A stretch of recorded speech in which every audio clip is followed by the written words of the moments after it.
श्री स्वामी समर्थ. तर बघा 2 ऑक्टोबर बुधवार या दिवशी आहे सर्वपित्री अमावस्या.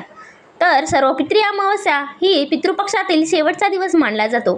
तर या दिवशी आपल्या पितरांच्या नावाने सेवा करण्याला आणि उपाय करण्याला अत्यंत महत्त्व असते. तर बघा या सर्वपित्री अमावस्येच्या दिवशी आपल्याला पितरांच्या नावाने एक दिवा लावायचा आहे. हा दिवा लावल्याने आपल्या घरातील सर्व दरिद्रता दूर होते. त्याचबरोबर जर पितृ आपल्यावर नाराज असतील तर ते संतुष्ट होतात.